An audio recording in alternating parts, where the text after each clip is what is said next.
అండగా ఉంటుందనుకున్న సీసీఐ క్రమంగా మద్దతు ధర తగ్గిస్తోంది. ఇదే సందని దళారులు దండుకుంటున్నారు.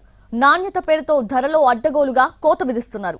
ఆదిలాబాద్ జిల్లాలో పత్తి కొనుగోలులో అంతా గోల్మాల్ వ్యవహారమే. కేంద్ర ప్రభుత్వం నిర్ధారించిన మద్దతు ధర ఆదిలాబాద్ ఉమ్మడి జిల్లాల్లో కాటన్ రైతుకు దక్కడం లేదు. సీసీఐ రోజుకో రేటు చెబుతోంది.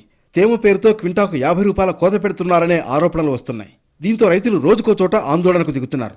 కొంతమంది తేమ చూసే వ్యక్తులు, మార్కెట్ సిబ్బంది సహకరించడం లేదనే విమర్శలు వస్తున్నాయి. మాయిశ్చర్ చెక్ చేసే సమయంలో చేతివాటం ప్రదర్శిస్తున్నారు. ఏకంగా మహారాష్ట్ర నుంచి వచ్చిన పత్తిని సైతం సీసీఐకి చాకచక్యంగా అమ్మేస్తున్నారని రైతులు ఆరోపిస్తున్నారు. సీసీఐ రూల్స్ ప్రకారం 12% లోపు తేమ ఉంటేనే పత్తి కొనుగోలు చేయాలి. దాంతోపాటు క్వాలిటీ కూడా చెక్ చేయాలి. కానీ వాస్తవంగా అలా జరగడం లేదు. అంతా రూల్స్ ప్రకారమే కనిపిస్తున్నా తెర వెనుక మాత్రం కొందరు చక్రం తిప్పేస్తున్నారని అనుమానిస్తున్నారు రైతులు.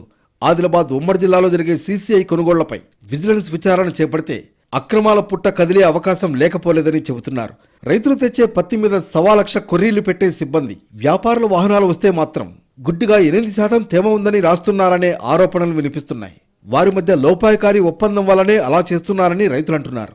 ఇప్పటికైనా ఆదిలాబాద్ మార్కెట్ యార్డుల్లో జరిగే అక్రమ దందాను అడ్డుకోవాలని అన్నదాతలు డిమాండ్ చేస్తున్నారు.